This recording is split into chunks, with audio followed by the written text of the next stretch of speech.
Welcome, Cinepals. I'm Jabby Kuwait, joined by KIRK. What's up? We're watching another Honest Trailers today for Avatar: The Way of Water. Thanks so much for joining us. If you haven't already, hit the subscribe button, bell icon, all notifications, and pretty please vote this sucker up. Let YouTube know you're enjoying what you're watching by subscribing and upvoting. Subscribe to Honest Trailers, Screen Junkies. There's a link in the description below if you want to click on that link, give the original an upvote, and subscribe to them from there. Let's jump into this. Here we go.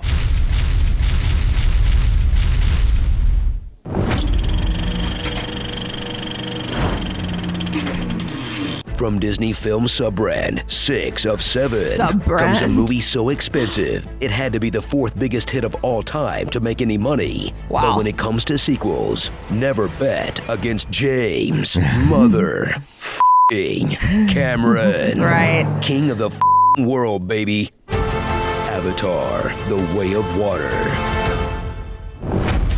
Remember Avatar 1? Kinda, right? Something about blue elves and ponytail sex with a flying dog? Well, it's back. And this time, they do it with a fish horse. Join up with full-time Datatar Jake Sully, a man who puts the Marine in Aquamarine. You disobeyed direct orders. You want dismissed. And wife Natiri, just kinda crying in the background this time around. Oh, yeah. She was really good at it, though. To Space Florida, a place full of racial tension, even though the water tribe is like one crayon over. But these soggy locals have their own kinds of nature magic that let them heal the sick, commune with animals, and somehow manage to keep their dicks and bloobs from showing at all times. Amakatea. It means double-sided tape. Watch this Blue Man's troop start their lives over in an obligatory underwater level. And even though some of the kids are getting feels for teals, it turns out that the ocean Navi kinda salty. The arms are thin, the tails are weak. Still, the Sully clan is here to do 2 things: learn about the gentle customs of the sea people and get kidnapped. And they're all out of sea customs. Don't move. Where's Spider? They took him. He had our children. He had them under his knife. Drop it! Wow, they do capture quite a bit. Yeah, that's true. Stop moving. You want your kids back, you come out alone. Let me go! Wow. I got your daughters. Same deal as before. Okay, yeah, when you put it in succession like that, it looks pretty glaringly bad. You know, playing that same card over and over again. Yeah. They're kids. They're kids. They just keep getting caught. In the course of the journey, it didn't even dawn on me that kept happening. But I did notice the thing with Neytiri? Oh, where she just kept crying. Yeah, I'm sorry. I just wanted to make sure I remembered her name correctly. I think I mentioned that in the review. Like, they would bring her out of the closet every time they needed somebody to cry. She's so good at it, though. Yeah. Because every time she was crying, I was like, oh, stop crying. You're breaking my heart. Them being one skin color removed, or whatever, like a different shade. They're making fun of it, but I feel like that's actually quite true to life. I mean, that kind of thing happens a lot in real life. You don't have to be that much different in shade for people to try to clown you for something that's outside of your control. Oh, yeah. I mean, I like it as well to be able to have some sort of way of differentiating between what are they, like the air or the land tribe versus the sea tribe. And it totally makes sense because like your environment would affect your skin pigmentation. Well, yeah, it would affect your evolution over time, right? Yeah. You know, For a guy who keeps saying my family is my fortress, maybe Jake should, I don't know, hire a sitter? I'm tying up again. With Earth's resources tapped out, James Cameron must invent a whole new culture for white actors to appropriate. With Kate Winslet just how Cameron likes her. Wet. And Sigourney Weaver, who's either chilling like an unopened jar of pickled eggs or playing her teenage self Kiri, the only one higher than you when you watch this. She's just looking at the sand. Tagging along is Spider, a tiny Tarzan who's lucky he was abandoned on Pandora, because back on Earth, he would just be Ross Trent. Oh, wow. Rude boy living in the shanty dorms. Together, Spider and Kiri must face their daddy issues. His dad is a homicidal maniac. Her dad is probably an ancient tree goddess. Either way, neither one is paying child support. And don't forget Jake's rebellious son Loak, an outcast who bonds with the whale equivalent of a fedora kid. He's outcast. And the responsible son Nateum. Or wait, was Loak the good son? Which one is which again? Dad, just Oh. breathe. Damn. No, Dad, it's Loak. And it doesn't help that they all talk like prank YouTubers from 2013. I got this, bro. Bro. Dude. Bro.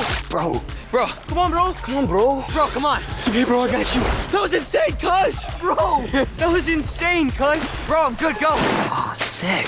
I found no issue with that whatsoever in terms of the colloquial. The thing about it is like, okay, we're in India right now, right? A lot of times they say bro to each other, Sure, you know, yeah. all the time. And they don't even just say it to guys. They say it to women as well. Bro. Or dude. Yeah. Like those two words are interchangeably used all the time. All the time. Yeah. And also, I mean, it's just like a fun little way of making their own little speech pattern and language and stuff like that. Yeah. That's all right. But when you put it together back to back like that, it is excessive and, Yeah, and it's funny. fine. It's their colloquial.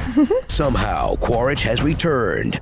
And like any other Disney character who gets old or dies, he's been replaced by a CG version of himself. Now, I thought that was a he's good got a move. strike team of the bluest meanies money can buy, and the ability to instantly find whatever he's looking for on an entire planet. You're his, aren't you? That's hundreds of islands, lots of villages. This is our guy. I'll be damned. Sell his kids. With the help of this whale goo enthusiast and the most immoral marine biologist since George Costanza, he'll search for 2 full hours of screen time before finally finding what he was looking for. An excuse for James Cameron to pop a sub. And really?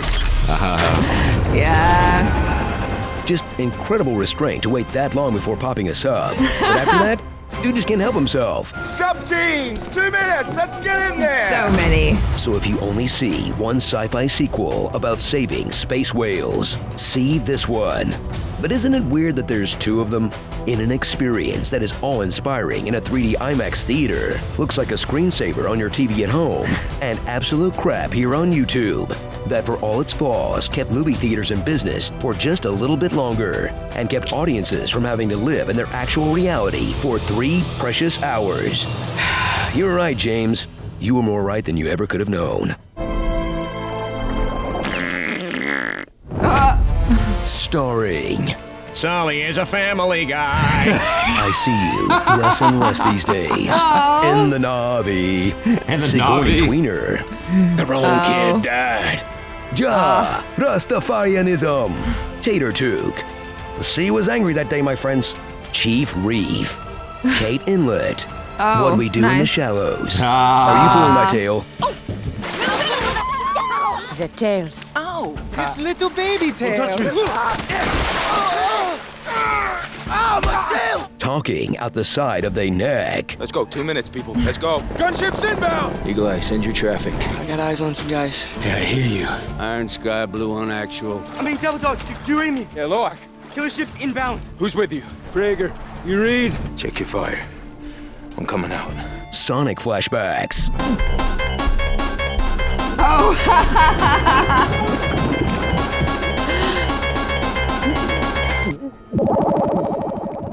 And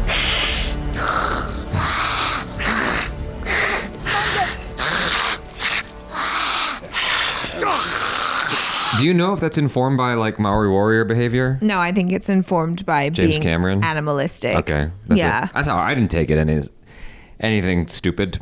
You know, when I'm saying when I watched it, I was just like, oh, that's just their way of acting. It's a way of showing aggression. Yeah. Like you don't like someone. Like cats do that. It's animalistic. The closer you are to nature, the more animalistic you might act. Arr. If you watch the Maori Warriors dance, it's kind of, you know, it's got that fierce lion Yeah. warrior spirit to the whole thing. And there's like some mouth movement in there that you wouldn't typically find in like, you know, someone living in a regular city. Sorry if I offended anyone, but yeah, that's what they do. They stick out their tongue as well. Yeah. But I thought that in Maori traditions that was like a greeting. I don't know. go fish. Go fish. Aw, thank goodness this little guy's here to tell the massive planetary crust-scooping bulldozer where to go. Right over there. Yep, that away. That was fun. I mean, it's Avatar: Way of Water is an easy film to clown and make fun of. I mean, I was during our review of it. Even while watching it, I was like, this plot is kind of wonky. I'm surprised they didn't make fun of it more in this honest trailer, but perhaps all that has been widely covered in a multitude of reviews that it's like, why retread that for our jokes? But I still really enjoyed the movie. Exactly. It was a lot of fun. It was a lot of fun. It was a lot of fun to watch in 3D. It was kind of, I just enjoyed all of the underwater stuff. When I was a kid, I really loved just reading up about animals and nature and all of that. And then seeing that just come to life in this kind of like fantasy way really satisfied me. Yeah, exactly. Yeah. But anyways, did you guys enjoy the Honest Trailer? How did you feel about it? Do subscribe, bell icon, all notifications, pretty please. Vote this up, let YouTube know you're enjoying what you're watching. I'm Jabby Kawai. This is ACHARA KIRK. Peace out.